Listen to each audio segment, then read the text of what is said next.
Ишгалжилер Северодонецк шерынан шарқандаки Метелкина қасабасына запт етті. Луганск вилаетінің Арби мемориятынан ел басшысы Сергей Гайдай білдіргенне көре, рашистлер авиация ве артиллерия системаларынан атеш ачуыны сықлаштырды. Северодонецктан санаи зонасы ве жевараны үжіметі. Руслар Украины майджелері позицияларына йоқ етмек үшін чоқ техниканы Тушкиевка ве Устыневка қасабалары янына кечірді.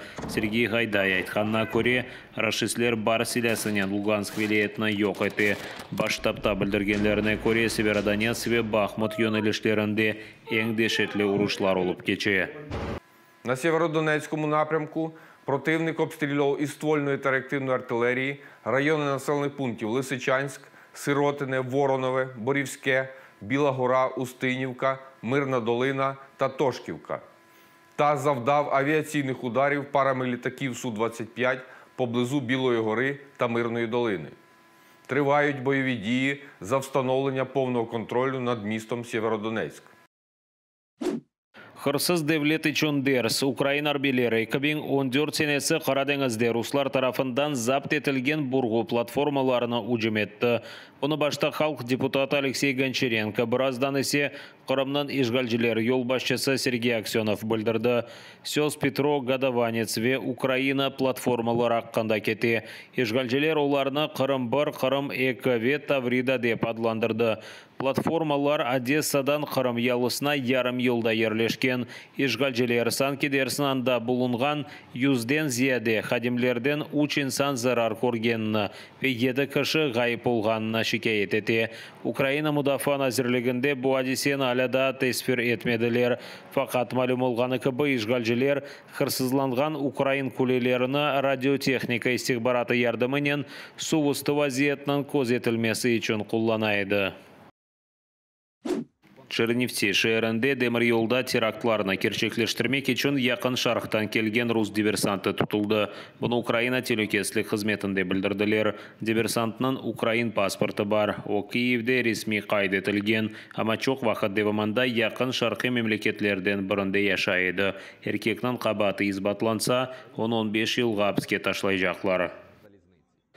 Після початку повномасштабної агресії РФ агент отримав від своїх кураторів завдання прибути в Україну для збору розвідданих щодо транспортних каналів постачання озброєння та військової техніки для нашої держави. Крім того, зловмисник мав розвідувати місця розташування резервуарів з пальним і дислокацію українських військових підрозділів на Буковині. За результатами одержаних даних, ворог планував здійснити диверсії, у тому числі вибухи на об'єктах залізниці та логістичних складах. Руслар Қарадеңізден бір кемені чықарды. Бұны Пивден оператив командалығында білдірділер. Ишгалжилер Қарадеңізде қанатлы ракеталарына ташы білген 2 кемі, 3 сувасты кемі ве 3 бұйық десант кемісіні қалдырды. Уммен алғанда рус кемілерінде 28 қанатлы ракета бұлына. Ишгалжилер Қырымда ерлешкен ялы комплекс қолланылмасынен Одесса вилаетіне бір қачы ракета учырды. Вночі був атакований Білгород-Дністровський район, а ранком сама Одеса. В обох випадках силами протиповітряної оборони ракети знищені в повітрі. Тим часом рашистські пропагандисти розганяють теми фейкових влучань по аеродромам та іншій критичній стратегічній військовій інфраструктурі області. Вочевидь, щось в наших діях дуже непокоїть ворогів. Қырсызланған Украин боғдайны ташыған рус шіркетлері белледір. Олар месулетлі кечекілмелі. Бұны Түркияде Украина елчісі Василь Боднар Суспильный информацион агентлігіне теспір бергенде білдірді. Украина прокуратурасы қанунны бозғанлар аққанда малыматны топлап, Түркия құқ қорчалайжыларына берді. Херсон вилаеті вақтынжы ишғал етілген сон, рус истиляжылары боғдай берекетіні күтлеви тарызда Қырымға шығара башлады. Ишғалжылер боғдайны Ақияр деңіз лиманындаки кемелерге юклеп, башқа мемлекетлер шу жүмледен Түркияге йоллай. Руслар бұны япмақ үшін сақты весеқаларына құллана. Сақты весеқаларға көре, бұл Русия деңіз лиманларындан юкленген рус боғдайыдыр. Насправді вони говорять, що всі судна, які приходять, вони мають адресат виходу. Це російські порти або на Азовському морі, або на Чорному. Із документами, якими вони заходять із вантажем, які за документами весь російський. Враховуючи це, ми звернулися до Генеральної прокуратури і Ми маємо вже кримінальне провадження, порушене прокуратурою Херсонської області, які ми переклали і передали по лінії правової допомоги до турецької сторони з тим, щоб вони допомогли притягнути до відповідальності тих, хто причетний до цих схем. Насамперед, це перевізники. Друге, це ті, хто купляє це. І третє, це ті, хто в портах це відгружає. Тобто ми всю цепочку вичислили, ми маємо вже всі прізвища, назви фірм. І ми так само зараз працюємо з прокуратурою з тим, щоб цих осіб подати на розшук до Інтерполу. Шиномонтаж хадимлерінден интихам алу фқарымнан ишгалжилер парламентнан yol başçısı Konstantinov Rus арбелерінің машинасына тамир етмеге рет еткен машина тамир станциясына yok etmege söz berdi.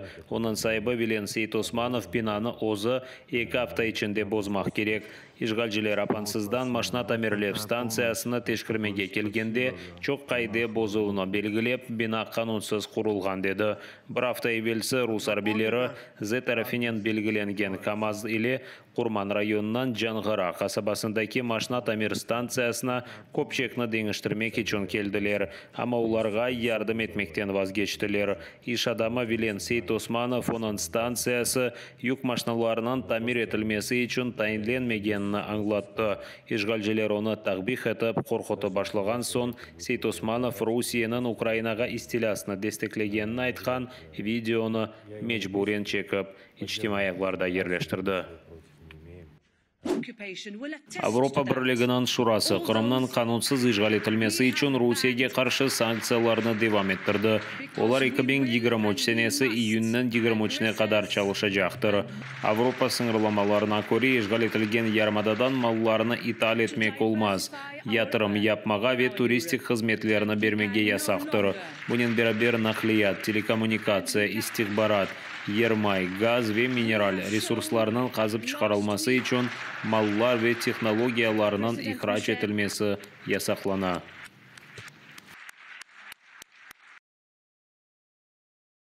Росія надалі порушує суверенітет та територіальну цілісність шляхом неспровокованої та нічим не виправданої агресії проти України, яку ЄС засуджує найрішучішим чином.